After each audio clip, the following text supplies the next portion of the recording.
Amin, amin. Kita berikan tepuk tangan bagi Tuhan kita. Anda dipersilakan duduk kembali. Shalom Bapak Ibu semua. Sukacita bisa kembali ada di tempat ini, Gereja Mawar Sharon Surabaya Barat, untuk kembali menyampaikan firman. Saudara, hari ini saya sampaikan tema berseri, judul utamanya adalah menantikan janji Tuhan. Di ibadah pertama tadi saya sampaikan bagaimana kita ini bisa berpegang kepada janji Tuhan. Di ibadah ini bagaimana kita bisa bertumbuh dalam segala hal. Saudara, pernahkah Anda masuk dalam sebuah situasi di mana Anda menunggu atau menanti janji Tuhan? Anda berdoa dan Anda menanti yang namanya jawaban doa. Anda menerima firman, Anda menerima janji, dan Anda menunggu itu menjadi kenyataan dalam kehidupan Anda. Di ibadah pertama tadi, saudara, saya bagikan apa rahasia dari Abraham ketika dia terima janji daripada Tuhan, namun di dalam kenyataan sehari-harinya ternyata kenyataan bertolak belakang dengan janji. Kebanyakan dari kita, saudara, kalau kita menerima janji, kita menerima pesan, khotbah, gitu ya. Tapi setelah kita pulang menjalani kehidupan sehari-hari, ternyata kenyataan yang kita hadapi bertolak belakang dengan janji. Kita kebanyakan iman kita menjadi lemah. Tapi Abraham beda, dikatakan Abraham itu imannya tidak menjadi lemah walaupun dia mengetahui sebuah fakta di lapangan bahwa tubuhnya sudah lemah, dia nggak bisa lagi bereproduksi sebetulnya. Dan rahim Sarah itu sudah tertutup, sudah menopause. Dan dikatakan terhadap janji Allah, dia nggak ragu atau tidak menjadi bimbang. Bahkan imannya diperkuat. Beda dengan kita. Kita terima janji, tapi begitu kita ketemu dengan sebuah kenyataan di lapangan, kenyataan yang bertolak belakang dengan janji, iman kita lemah. Ya, kita jadi ragu sama firman. Kita jadi ragu sama janji. Tapi Abraham dikatakan ia tidak ragu. Karena ketidakpercayaan, malah imannya diperkuat. Dengan penuh keyakinan, dikatakan dia itu sadar bahwa Allah sanggup. Nah, kita seringkali berbeda. Nah, di ibadah pertama tadi, saya bagikan ada 3 poin yang menjadi rahasia dari Abraham. Kenapa ketika dia itu ketemu sama kenyataan yang gak sesuai dengan janji Allah, di momen-momen dia menanti janji Allah itu, justru imannya tambah diperkuat. Justru ya terhadap janji yang dia terima, dia nggak ragu. Ada 3 poin, Anda perlu mendengarkannya. Nah, di ibadah kedua ini, saudara, seringkali kita ini menjadi mudah curiga ketika kita ini melihat bahwa jawaban doa kita nggak kunjung tiba, atau janji yang Tuhan sampaikan kepada kita itu bertolak belakang dengan kenyataan. Kita menjadi curiga apakah Tuhan itu jahat, apakah Tuhan itu pilih kasih, atau bahkan kita menuding Tuhan itu tidak adil. Bapak Ibu, kita sebelum kita terburu-buru menuding Tuhan, saudara, jangan-jangan alasan kenapa hari ini kita belum melihat penggenapan janji Tuhan dalam kehidupan kita adalah karena Tuhan itu memandang kita belum siap. Katakan belum siap. Tuhan itu ingin kita bertumbuh di satu titik yang Tuhan itu inginkan supaya kita itu bisa melihat penggenapan janji Tuhan. Nah, seringkali kita ini justru terbalik cara berpikirnya. Kita menjadi mudah untuk menuding Tuhan, Tuhanlah yang bersalah.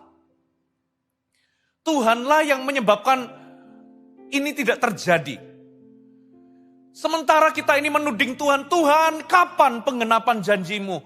Tuhan kapan, mana yang namanya jawaban doa? Ternyata Tuhan di seberang sana, di tahtanya, Tuhan itu malah balik tanya. Loh, kamu pikir kamu yang menunggu aku? Yang sebetulnya adalah aku yang menunggumu. Kalau engkau ingin penggenapan janji Tuhan dalam hidupmu, bertumbuhlah. Kita seringkali kebalik. Pikirnya kita menunggu Tuhan, tapi dari pihak Tuhan, Tuhan itu menunggu kita untuk bertumbuh. Nah, itulah sebabnya di ibadah kedua ini, saya memberikan judul bertumbuh dalam segala hal. Katakan bertumbuh dalam segala hal. Yakobus 1 ayat 2 sampai 4. Mari kita lihat sama-sama Yakobus pasal yang pertama ayat 2 sampai 4. Saudara-saudaraku, anggaplah sebagai suatu kebahagiaan apabila kamu jatuh ke dalam berbagai-bagai pencobaan, sebab kamu tahu bahwa ujian terhadap imanmu itu menghasilkan ketekunan. Dan biarkan ketekunan itu memperoleh buah yang matang, supaya kamu menjadi apa saudara? Sempurna dan utuh, dan tak kekurangan apapun. Ternyata Tuhan itu seringkali menunggu kita ini menjadi sempurna dan utuh. Kata sempurna di sini itu dewasa atau mature.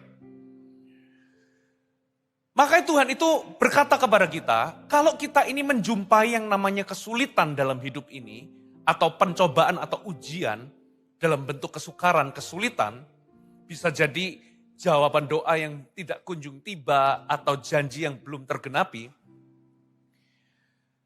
pakailah itu menjadi sebuah kesempatan untuk Anda bersuka cita. Karena di dalam ujian terhadap iman kita itu, ketekunan kita ini bertumbuh. Katakan amin. Sehingga kalau ketekunan kita ini matang, kita ini dikatakan menjadi orang yang dewasa. Jadi saya itu curiga, ada janji-janji tertentu dalam kehidupan kita, itu belum tergenapi, itu bukan dari kesalahan Tuhan, tapi bisa jadi kita ini belum bertumbuh ke titik yang Tuhan kehendaki. Kita ini belum siap sebetulnya. Makanya Tuhan itu di satu sisi, nah aku ingin berikan apa yang aku sudah janjikan. Tapi aku menunggumu bertumbuh sampai di titik itu. Karena di titik ini kamu belum bisa handle. Kamu belum cukup kuat untuk bisa masuk dalam penggenapan janji Tuhan. Bangsa Israel itu sebetulnya sama, saudara. Orang Israel itu mengeluh, kenapa lama di padang gurun? Mana tanah perjanjian yang dijanjikan? Mana janji Tuhan katanya kita dikasih tanah penuh susu dan madu. Tapi kenyataannya ini adalah tanah yang gersang di padang gurun. Mana? Kenapa orang Israel itu tidak segera nyampe? Bahkan ada sebuah generasinya Yosua dan Kaleb itu semua gagal masuk ke tanah perjanjian. Kenapa mereka gagal? Karena Tuhan memandang mereka belum siap masuk ke tanah perjanjian. Makanya yang bisa masuk itu generasi setelahnya. Dari generasinya Musa itu yang bisa masuk cuma 2, Yosua dan Kaleb. Sisanya mati di padang gurun. Ternyata itu adalah masa persiapan. Katakan amin. Jadi hari ini, kalau Anda sedang menunggu janji Allah, Tuhan itu punya rencana di depan sana. Saudara, jangan pasif ketika Anda menanti. Kalau itu belum kunjung tiba, Anda perlu hari ini memutuskan, aku mau bertumbuh. Katakan amin. Nah masalahnya, untuk bertumbuh, itu ternyata tidak otomatis. Bertumbuh itu tidak menyenangkan. Karena untuk bertumbuh Anda itu harus mau pergi ke tempat-tempat yang Anda nggak mau pergi. Untuk bertumbuh Anda harus melalui hal-hal yang sebetulnya kita nggak mau lalui. Bahkan lebih tepatnya bertumbuh itu menyakitkan. Saudara, anak saya yang paling kecil, ya yang masih usia 6 tahun, itu beberapa kali, itu kerap kali mengeluh kakinya itu linu. Padahal nggak lagi lari-lari apa, dia bangun minta dipijitin kakinya linu. Saya ngomong sama dia, nak, kakimu linu itu persis seperti papa waktu kecil. Gak apa-apa, itu linu bukan karena apa, itu linu karena kakimu waktu tidur itu tumbuh. Itu yang namanya growing pain. Tumbuh itu menyakitkan. Untuk tumbuh kita itu harus rela meninggalkan hal-hal tertentu. Ada amin. Nah itulah sebabnya saudara, hari ini kita harus memutuskan untuk terus bertumbuh. Sekalipun itu tidak mudah. Sekalipun itu menyakitkan. Ada amin saudara. Nah apa konsekuensinya Pastor Fuji? Kalau kita ini tidak bertumbuh. Satu hal yang pasti, yang pertama, konsekuensi pertama adalah saudara tidak akan melihat penggenapan rencana Allah atau janji Allah dalam kehidupan Anda. Bapak Ibu, tahukah saudara Tuhan itu menciptakan kita untuk bertumbuh? Firman Tuhan dalam kitab Kejadian, setelah Tuhan memberkati mereka, Tuhan berkati itu apa? Beranak cuculah dan bertambah banyaklah. Bertumbuhlah. Tuhan itu punya rencana dalam kehidupan kita. Kita ini diciptakan untuk menggenapi sebuah rencana. Itu namanya rencana Allah dalam hidup kita. Itu sebabnya kita perlu bertumbuh. Karena kalau kita nggak bertumbuh, kita nggak akan masuk dalam rencana Allah. Kita nggak akan melihat penggenapan dalam rencana Allah dalam kehidupan kita. Kita harus memutuskan untuk terus bertumbuh. Bertumbuh dalam area apa saja. Bapak Ibu coba Anda cek. Ya, kalau Anda itu punya anak atau baby, ya Anda akan rutin bawa ke dokter. Biasanya akan diukur apa? Yang pertama diukur timbangannya. Ada timbangan yang di atas meja ditimbang. Terus akan diukur apa? Panjangnya. Lalu lingkar kepalanya, bahkan waktu masih di dalam kandungan itu juga semuanya diukur. Betul nggak? Dari mana kita bisa tahu bahwa anak kita itu sehat? Kalau dia tumbuh. Ada amin? Dari mana kita bisa tahu bahwa pernikahan kita sehat? Kalau kita bertumbuh. Dari mana kita bisa tahu keuangan kita sehat? Keuangan kita bertumbuh. Kalau nggak tumbuh, bisa jadi ada sesuatu yang salah atau ada sesuatu yang hilang. Entah pengelolaanmu salah, gaya hidupmu salah, sehingga selalu besar pasak daripada tiang, makanya keuangan Anda tidak pernah bertumbuh. Pasti ada something wrong. Kalau anak kita ini nggak bertumbuh, nggak tambah tinggi, lingkar kepalanya tetap. Kalau itu masa pertumbuhan ya. Kalau saya di sini sekarang ya sudah nggak bertumbuh lagi, saudara. Saya nggak tambah tinggi, lingkar kepala saya juga tetap. Kalau anak kita nggak tumbuh, bisa jadi ada sesuatu yang salah atau ada sesuatu yang hilang, saudara. Jadi pertumbuhan itu penting. Apa sih itu pertumbuhan? Katakan perubahan positif. Nah, sekarang saya tanya, Anda bertumbuhlah. Daripada Anda pasif menantikan janji Tuhan malah curiga, fokus sama yang namanya pertumbuhan. Bertumbuhlah. Apakah Anda bertumbuh secara rohani? Coba cek, coba ukur, coba evaluasi. Apakah ada perubahan positif dalam kehidupan saudara? Dalam pernikahan juga sama, apakah pernikahan Anda bertumbuh? Apakah Anda sebagai suami bertumbuh? Sebagai istri bertumbuh? Dalam mendidik anak, sebagai orang tua, apakah kita sebagai orang tua bertumbuh? Saudara, anak saya nomor 1 dan 2 itu beranjak dalam waktu pandemi ini tiba-tiba berubah. Gitu ya, beranjak mulai remaja. Sempat kita awal kebingungan, karena apa? Handle anak remaja dengan handle anak kecil beda. Kita sering kalau misalnya kumpul doa, kita itu gampang ngasih tahu. Ngomong begini. Sekarang anak remaja nggak gampang dikasih tahu begitu. Saudara, ternyata saya mesti bertumbuh. Gimana caranya ngambil hati? Ya kita berdua belajar, ada nasihat dari pemimpin. Oh, kalau kamu handle anak perempuan, itu gini. Ajak belanja dulu. Ya, begitu belanja ini, dia seneng lihat ngomongnya banyak. Terbuka, disitulah kita masuk. Apapun yang kita katakan, jadi masuk. Oh ternyata Gitu ya, handle anak perempuan ya. Ternyata nggak bisa asal ngomel, asal begini firman Tuhan ngomong begini. Nggak bisa. Ternyata kita harus bertumbuh. Katakan amin. Nah sama anak cowok berbeda. Kalau anak cowok ya kepengennya apa, makan apa, ajak dia makan. Sampai kenyang. Begitu kenyang ngomongnya banyak. Oh ternyata handle anak remaja itu nggak bisa main kasih tahu. Ternyata saya dengan istri juga bertumbuh di area apa namanya? Orang tua. Satu kali saudara. Ya anak saya puji. Saya kan harus memuji, sering memuji. Saya puji gitu ya. Jawabannya cuman di teks itu, cuman oh. Ini gak ada responnya begini. Gitu ya, bawaannya udah mau kasih tahu. Ternyata saya coba untuk belajar sabar. Itu masuk kok ke dia. Memang kelihatannya jawabannya flat. Tapi itu masuk. Satu kali istri saya sewot. Istri saya itu panggil anak-anak, ini papa, mama, bila berberkat, kalian tak berkatin ini ya. Ada satu anak itu acu tak acu. Seolah-olah gak mau, uangnya digeletakin gitu ya. Ini sewot kan? Ini gimana? Ya saya cuma mandang, saya mikir-mikir ini kok mirip saya dulu waktu kecil.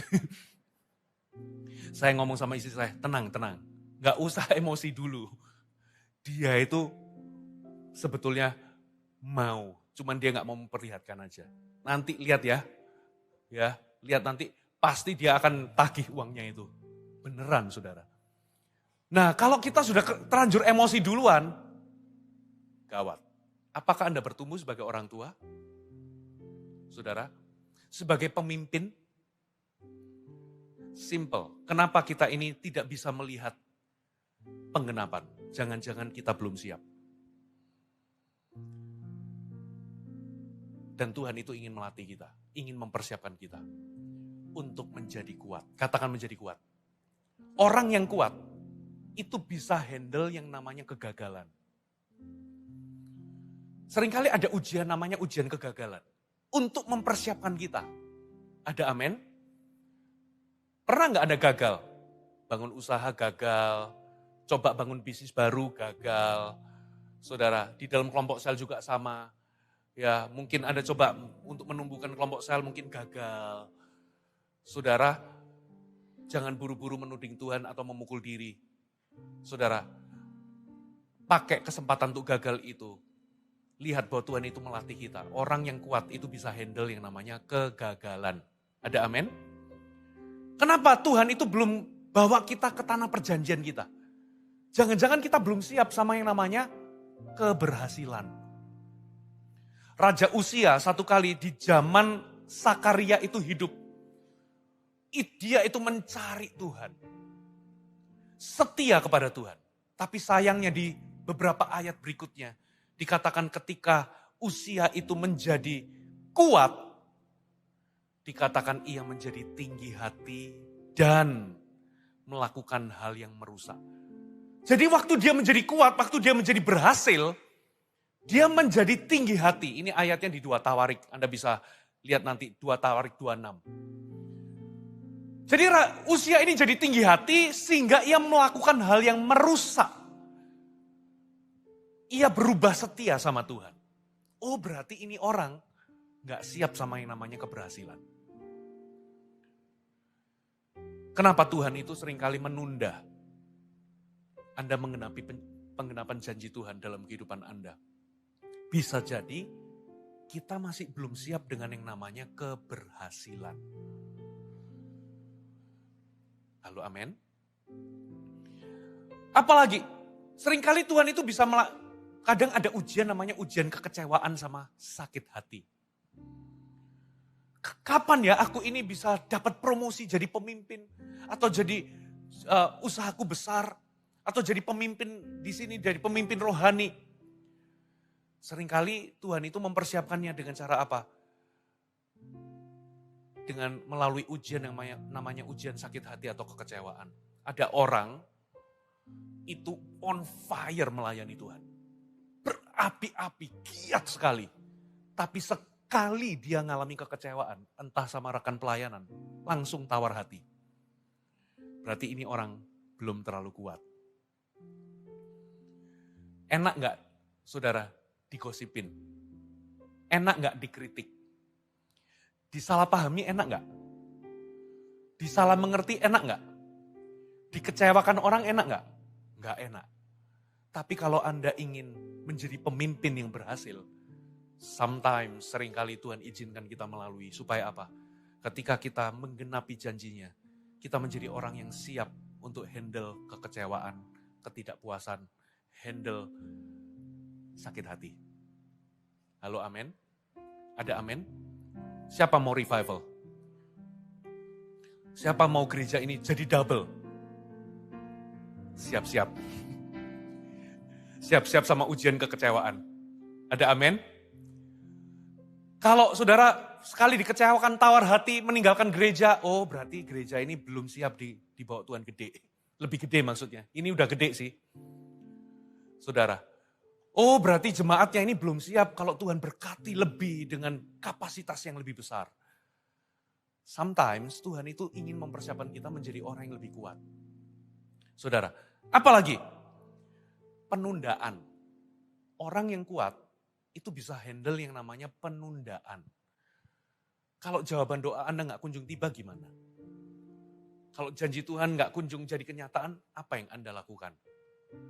Saudara, Anda bisa handle nggak dengan yang namanya penundaan? Abraham itu pernah satu kali tidak sabar. Nggak sabar menunggu Tuhan. Akhirnya muncul yang namanya Ismail. Orang Israel pernah nggak sabar menunggu Musa turun dari gunung. Akibatnya apa?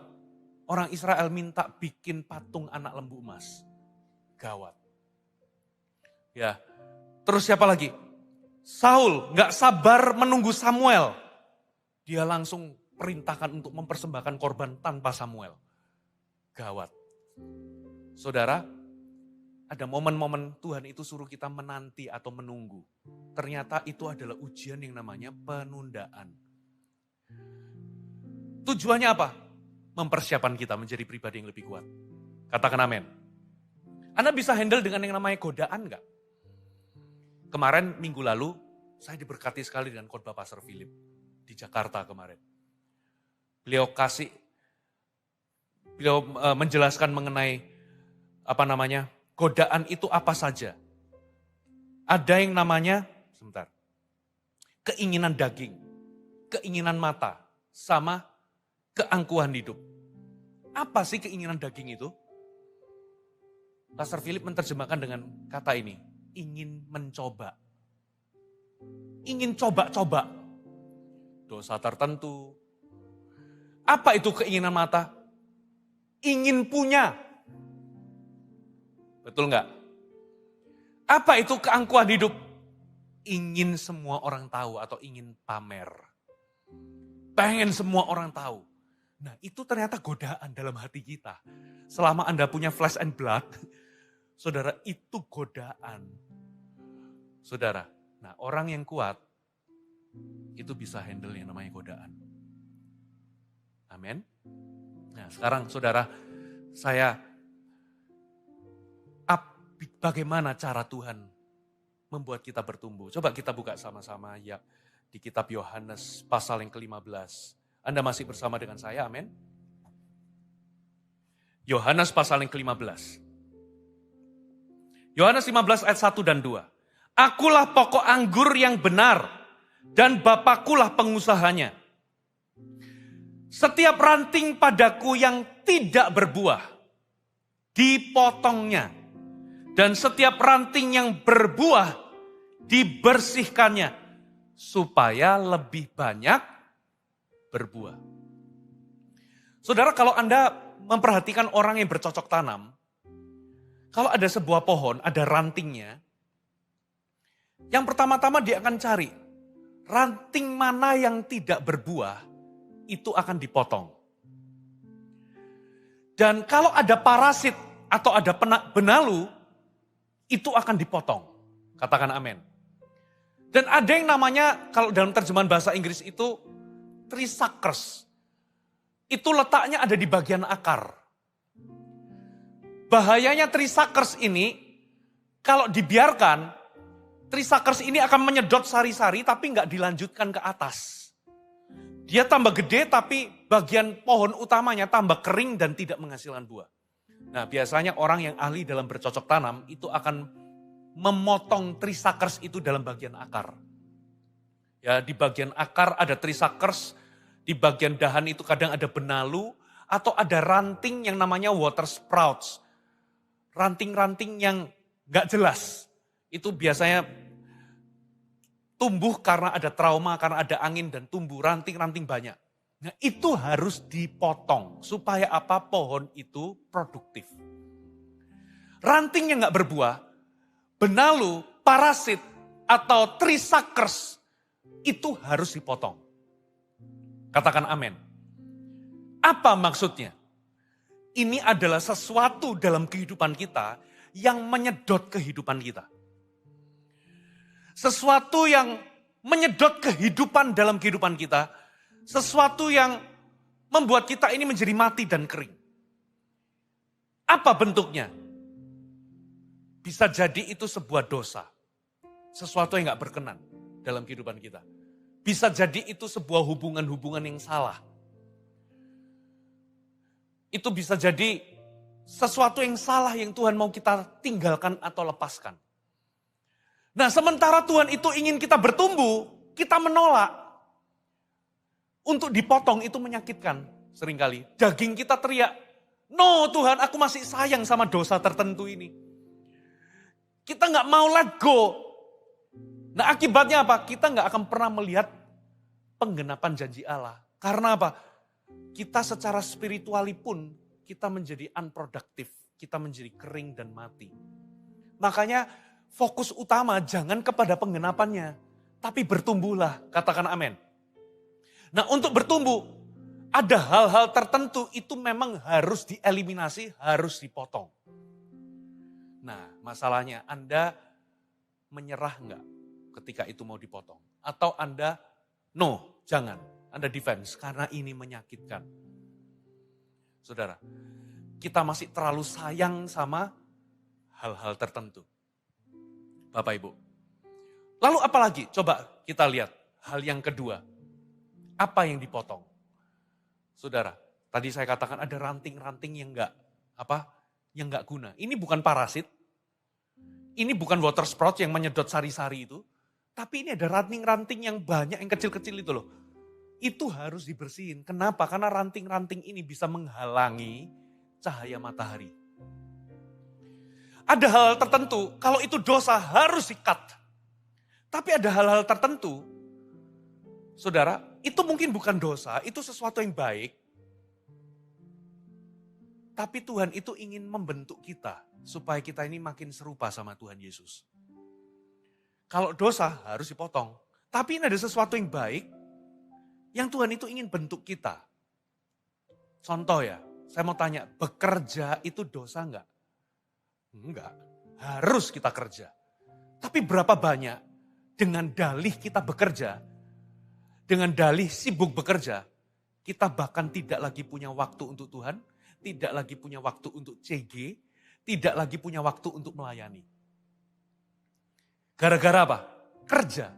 Kerja dosa enggak? Enggak. Nah, di titik ini Tuhan itu ingin membentuk kita. Seperti tanaman bonsai. Arah rantingnya itu dibentuk supaya apa? Supaya bisa menerima lebih banyak matahari, supaya dia bisa bertumbuh dan berbuah. Katakan amin. Ada hal-hal tertentu dalam hidup kita itu Tuhan itu ingin bentuk kita. Supaya kita bisa masuk dalam penggenapan rencananya. Katakan amin. Apalagi saudara, jadi kalau yang pertama itu dibersihin, dipotong. Yang kedua itu dibentuk. Yang ketiga itu dikuatkan. Katakan dikuatkan. Maksudnya dikuatkan gini. Orang yang bercocok tanam, ada sebuah ranting. Dikatakan ranting yang berbuah kata firman. Akan dibersihkan. Maksudnya dibersihkan itu bukan dibersih-bersih pakai kemoceng saudara. dibersihkan di sini itu ada bagian yang perlu dipotong. Nah, bagian apa yang dipotong? Ternyata begini, ranting yang terus tambah panjang, itu biasanya akan dipotong 60 cm atau 1 meter dari ujungnya. Loh sayang, kenapa kok dipotong? Begini, ternyata ranting kalau tambah panjang, ujungnya itu diameternya makin kecil. Makin meruncing seperti ujung pensil. Nah kalau makin meruncing, diameternya makin kecil, itu biasanya nggak tahan. Kalau ada buah muncul dari situ akan gampang jatuh ke tanah, padahal belum matang. Nah makanya dipotong 1 meter, dipotong 60 cm sampai 1 meter, supaya fokus ranting itu nggak tambah panjang, tapi tambah gemuk rantingnya. Semakin dia gemuk, diameternya tambah lebar, dia tambah kokoh. Sehingga kalau di musim berbuah kali ini dia bisa berbuah 100 buah, next di musim berbuah berikutnya, ranting itu mampu menahan 200 buah. Kalau dibiarkan gak dipotong, gak mungkin bisa tahan ranting itu menahan bobot 200 buah. Do you mudeng? Kenapa Tuhan gak belum menggenapi beberapa hal dalam kehidupan kita? Jangan-jangan kita belum terlalu kuat. Nah makanya Tuhan itu fokus untuk menguatkan Anda. Supaya next di musim berbuah, saudara bisa handle lebih banyak buah. Anda bisa masuk ke tingkat atau ke titik yang Tuhan rencanakan dalam kehidupan Anda. Ada tepuk tangan bagi Tuhan. Sekarang dengan cepat, kita ini perlu bertumbuh di dalam area apa saja.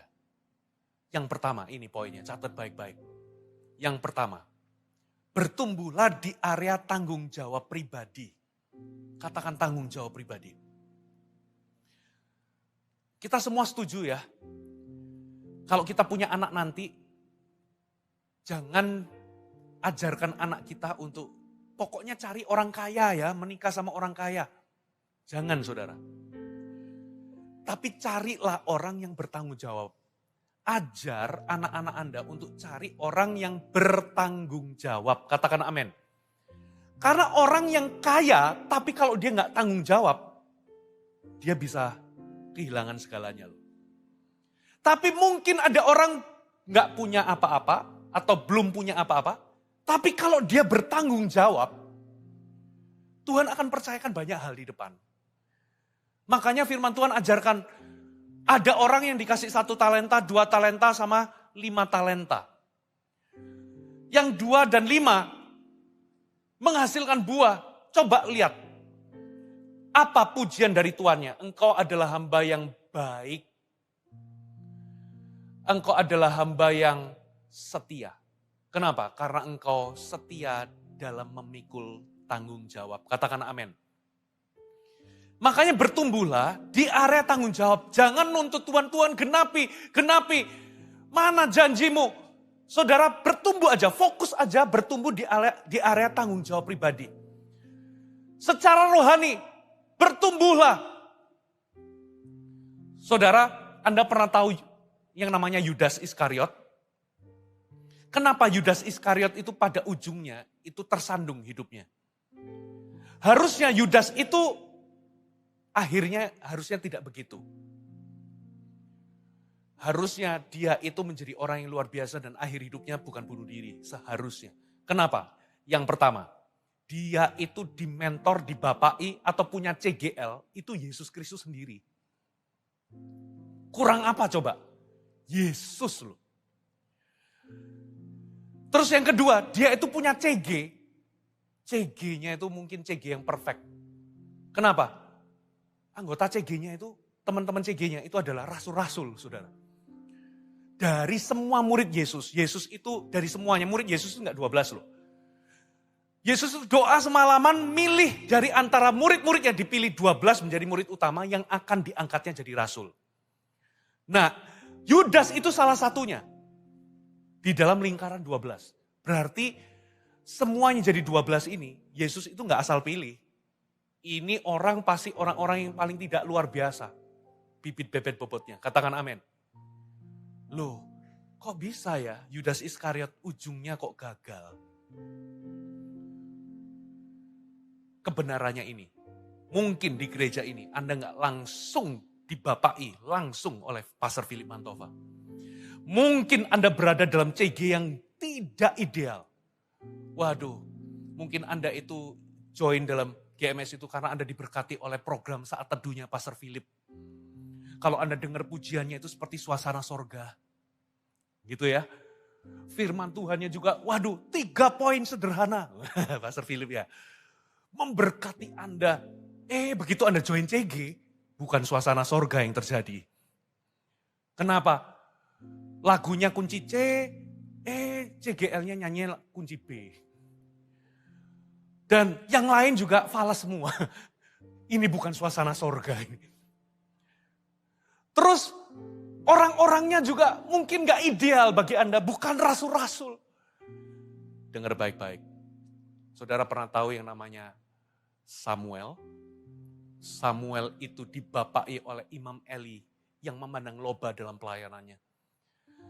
Dia hidup dalam komunitas anak-anaknya Imam Eli itu dursila. Berbuat zina itu di dalam bait suci.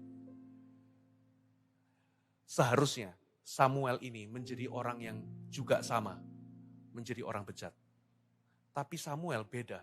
Dia tumbuh jadi nabi yang penuh integritas dan diurapi. Dari sini saya bisa tahu. Ya, Anda boleh berada dipimpin oleh orang biasa, bukan langsung oleh gembala senior. Anda boleh berada CG yang tidak ideal. Tapi kalau Anda lakukan tanggung jawab pribadi, Anda akan bertumbuh.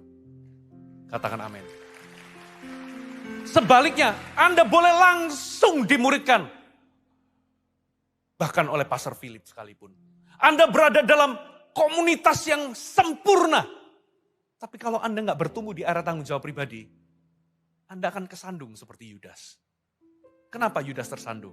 2 Petrus mengajarkan, saya nggak buka ayat ya. Karena kuasa ilahinya telah menganugerahkan kita segala sesuatu yang berguna untuk hidup yang saleh. Karena itu kamu harus dengan sungguh-sungguh berusaha menambahkan. Katakan sungguh-sungguh berusaha. Menambahkan kepada imanmu. Apa? Pengetahuan. Kebajikan. Penguasaan diri. Ketekunan. Kasih akan saudara-saudara. Dan kasih akan saudara-saudara yang lain. Katakan amin. Nah, menambahkan kepada iman kita, itu tanggung jawab siapa? Bukan pemimpin, itu tanggung jawab pribadi. Katakan amin. Kenapa Abraham itu, kenapa imannya diperkuat? Karena dia memelihara imannya. Itu tanggung jawab pribadi. Kenyataan berbeda dengan janji Tuhan. Justru imannya gak lemah, lalu meragukan Tuhan. Kenapa kok dia kuat? Dia lakukan tanggung jawab pribadi. Dia pelihara, dia kasih makan imannya. Dan itu gak bisa dilakukan oleh orang lain. Katakan amin. Jadi bertumbuhlah di area tanggung jawab pribadi. Bertumbuhlah secara rohani. Sementara Anda menantikan janji Allah. Bertumbuhlah. Bertumbuhlah di area tanggung jawab pribadi. Orang yang mengerjakan talentanya. 2 jadi 4, 5 jadi 10. Lihat pujian tuannya. Engkau setia memikul tanggung jawab. Sekarang aku berikan kepercayaan yang lebih besar. Penggenapan janji Allah itu bisa jadi sebuah kepercayaan lebih. Kenapa Anda tidak menggenapinya hari ini? Bisa jadi karena Anda belum bertumbuh di area tanggung jawab pribadi. Ada amin? Yang kedua, Anda perlu bertumbuh di mana? Di penguasaan diri. Katakan penguasaan diri. Amsal 16 itu berkata demikian. Orang yang sabar itu lebih daripada pahlawan. Orang yang menguasai diri, itu dikatakan apa? Lebih daripada orang yang merebut kota. Dengan kata lain, saudara, gampangannya gini loh. Orang Israel kalau mau menduduki tanah Kanaan, itu butuh banyak pahlawan, butuh orang-orang yang butuh tentara untuk merebut kota. Katakan amin. Dan merebut kota atau menjadi pahlawan itu gak gampang. Tapi Alkitab ngomong orang yang sabar dan orang yang bertumbuh dalam penguasaan diri itu lebih daripada pahlawan yang merebut kota.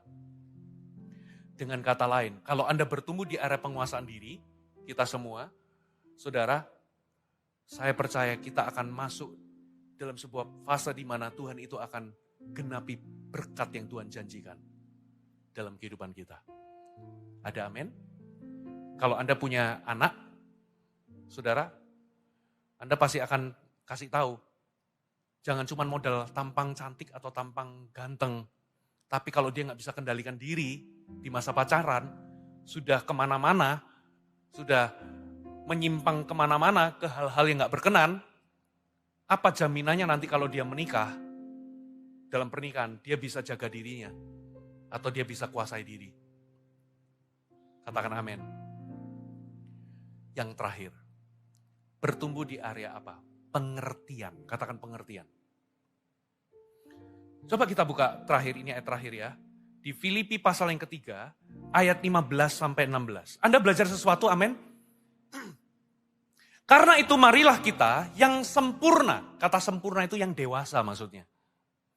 Berpikir demikian, dan jikalau lain pikiranmu tentang salah satu hal itu akan dinyatakan Allah kepadamu. Tetapi, baiklah tingkat pengertian, katakan tingkat pengertian, yang telah kita capai, kita lanjutkan menurut jalan yang kita tempuh. Jadi masing-masing kita itu ternyata punya level atau tingkat pengertian beda-beda. Saudara, ternyata level pengertian kita itu beda-beda. Dan Alkitab ngomong kalau orang yang dewasa hendaklah berpikir demikian. Berpikir demikian Anda mesti baca ayat-ayat sebelumnya. Ternyata Paulus itu lagi ngajar. Ngomong begini, apa yang dulu aku anggap keuntungan, aku anggap sampah. Aku berani lepaskan itu supaya aku bisa memperoleh Kristus. Karena Kristus lebih mulia daripada semuanya itu. Aku mengejarnya. Ya, aku berlari-lari kepada tujuan. Nah, ada orang-orang itu belum nyampe pikirannya ke sana. Tapi biarlah kalau Anda ingin menjadi dewasa, Anda harus punya pikiran yang sama. Gitu loh. Anda harus nyampe ke titik itu. Tapi di ayat terakhirnya Paulus ngomong gini, tapi gini loh. Baiklah, di titik pengertian yang sudah kita capai, kita lanjut aja. Gak apa-apa, kalau hari ini kamu belum nyampe pengertianmu ke situ, bertumbuh aja terus, katakan amin. Bertumbuh saja terus, nanti kamu akan sampai. Saya pernah khotbah kalau nggak salah di sini.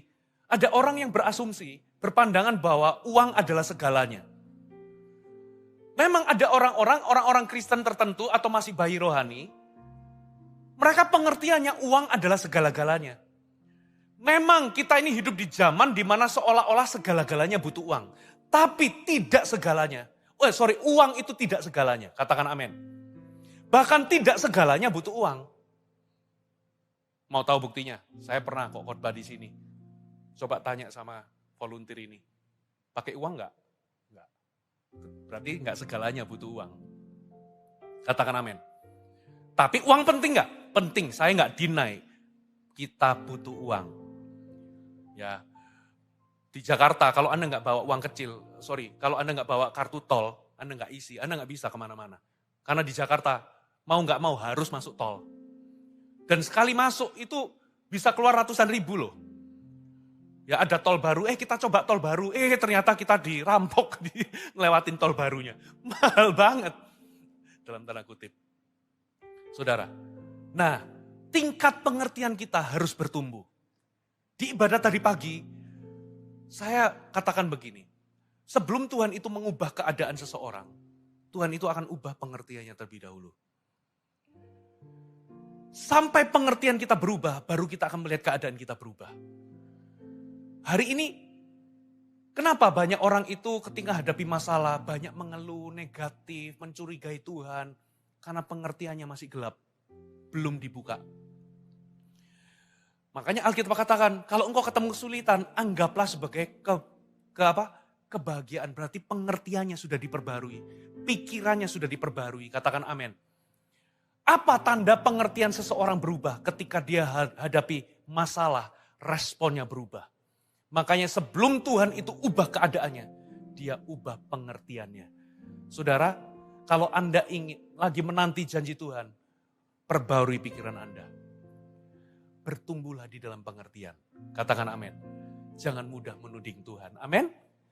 tutup Alkitab kita datang di hadapan Tuhan. Haleluya. Saya undang kita bangkit berdiri.